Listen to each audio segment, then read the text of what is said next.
Okay, so look, I was not going to cover you, YNW Melly. You know why? Because everybody is covering this case. We have left no stone unturned. But then I'm sitting here, I'm minding my bed. Excuse my craft room. I'm still trying to get my act together. I got purses everywhere, my spinning wheel. I'm up. Okay, listen. Crafting aside, we need to talk. Hang on.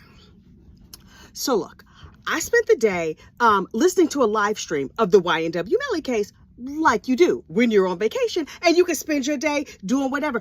By the way, as an aside, did you know that on your birthday, Target will give you 5% off anything you purchase? Oh, yes, honey. I had the best day ever. It's the evening of my birthday. I had a very lovely day. I went to Starbucks and I got myself a free Starbucks coffee.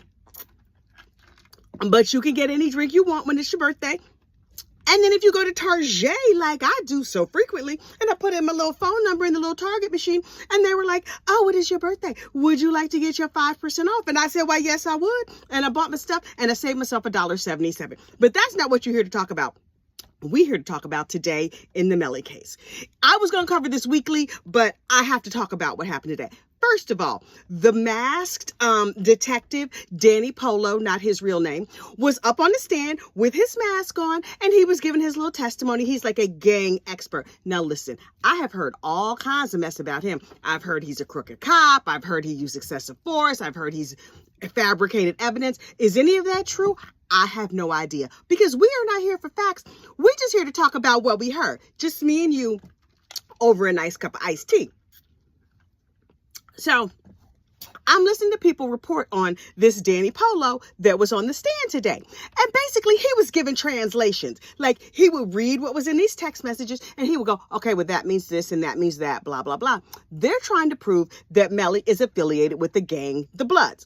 Is he? Is he not? I have no idea. He's throwing a lot of gang symbolism, and it sounds like the two groups are just trying to use each other. He's trying to use them for like street cred or whatever. And they're trying to use him so they can say like, oh, look, we have this famous guy who was one of our numbers. I don't know how all that works. Like I told you before, I'm not from the streets, but I watch a lot of YouTube, so I'm getting a full education. So anyway, the prosecutor, who kind of feels like a kindergarten teacher, doesn't she? She's like, do you think that's murder? Okay, next question. I'm like, lady, can we I don't know. Something about her is very kindergarten teachery to me. But okay, fine. So Danny Polo is up here on the stand and he's talking about whatever. And then the defense attorney is like, excuse me, we have a problem. I think they said objection, but you know how it goes. Anyway, so he was like, excuse me, we have a problem. See the jury out because we got to chit chat about something. So he's like, Your Honor, I have an issue with this man continuing to wear a mask. And I'm thinking, didn't we cover this last week? The man who wants to wear a mask to protect his family because he's not a public person. Lord, I'm talking my throat dry. It's dry up here. I might need a humidifier. Anyway, so they were like, he needs to protect himself because he's not a public person. Okay, fine, whatever. So here comes the defense attorney. Is this a picture of your family? And Mr. Danny Polo is like, oh, yes, it is. And the judge was like, where did you get that picture? And it was like, it was very easy. All we did was take his wife's maiden name and the blood of their firstborn child and the priest who married them, and bing, bang, boom, it just came up there in Cash App. Like, I don't know how they got this information, but here they are talking about it and bantying it about. And they were like, we're using this as grounds that he should not wear a mask because our client has a Sixth Amendment right to confront his accuser. Okay, fine. So the judge thought about it. Then Mr. Danny Polo, not his real name, went in the hall and he talked to his wife like, baby, why'd you put our whole family picture on Cash App? Now the kids are not safe and I'm not safe and whatever. P.S. He's just like walking around the streets with his face uncovered. Did he walk into the courtroom with the mask? I don't understand. Anyway. So they're not going to put his face on TV. That's fine because he's undercover. Although I heard he's never worked undercover. He just like does the research and gets all this information. I don't understand how the police work, even though my father was a police when I was a kid. But he was just like a regular cop with a stick and a car. And a gun. He had a big gun, a lot of guns. Anyway. So I don't know how all that part of it works. So anyway, Mr. Danny has to take off his mask and he sit there chatting. And he seems to be having a great time. This man loves his job. Oh, he loves gang culture. He loves hip hop music. He knows all about the whole thing and the who's who and the what. Fine. So we go through the day and then the the prosecution rests. And the defense gets up, and the defense is asking him very like pointed questions and very short. Does it mean this and does it mean that? And so I'm like, oh, these dudes really do not like each other. Oh, this is fascinating. You would think, now, if you just watch this case, you would think, oh, these people hate each other. But then at some point, I forget what the question was. Mr. Danny Polo points out, oh, yeah, but y'all hired me for one of your cases, too. What? What? This man that you have raked over the coals, you showed a picture of his family, you talking all this mess. Oh, now I see how you knew the name of the priest who married him. You was probably at that wedding. So part of me feels like this is just a lot of play acting. I mean, yes, they're going to send the bad guys to jail if they have the proof or whatever. I don't know how this case is going to work out. But at the end of the day, I'm looking at all of these lawyers and witnesses askance. It's like there's what's really happening in the real world, and then there's this whole other thing on the side that everybody is putting on. Like Miss Felicia Holmes, and she was like, I don't remember, I don't know a thing, I don't know nothing. But then you go look back at her deposition, and she's like, Melly told my daughter everything. My daughter knows exactly what happened. Juvie's family was threatening her life, blah, blah, blah, blah, blah. But she gets on the stand and she's like, oh, I don't know. I am just a poor lowly citizen trying to do the right things. And I was just about to escort an old lady across the street when you dragged me in here. I was just about to feed the homeless. Everybody calm down.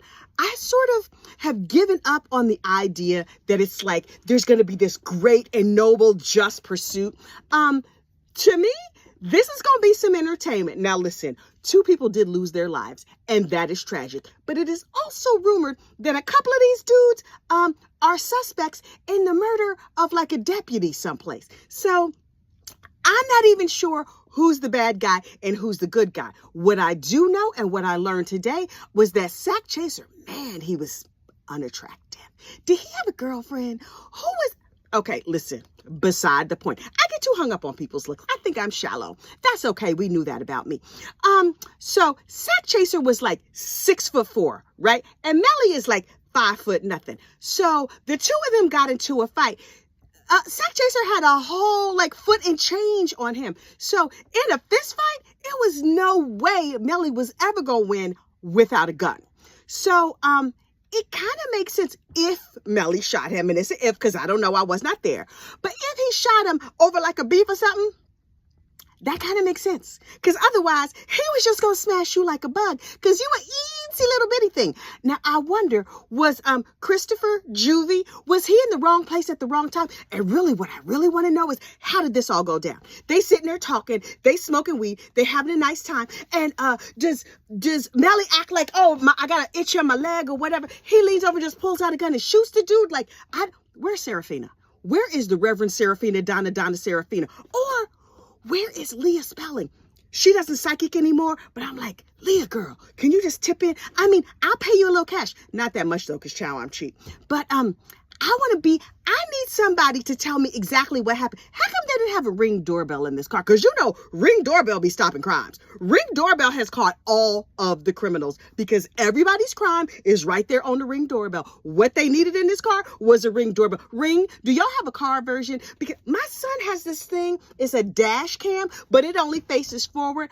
Do they make dash cams that face backwards? Although, if you need to like a camera on the people who ride in your car, you probably riding with the wrong people, unless you're an Uber. I don't know how that works. But in my opinion, all Ubers are driven by murderers. But that's a conversation for another day. Anyway, I might end up covering the Melly case. All of that to say, if something strikes me about the Melly case, I might just need to talk about it. Oh, I'm gonna keep talking about other true crime too. But for right now, yeah, something about this Melly case. These people, I don't know who to trust. I don't know who to believe. Did that teeny little man get a great big gun and shoot and kill the other dude? Is his mama trash? Is she just a mild-mannered RN? Does she heal the sick? Or is she like a secret gangster? I have no idea. I have many, many questions, but what I need to do is take my behind to bed. Okay, y'all have a good night, and I will talk to you in the morning. Bye.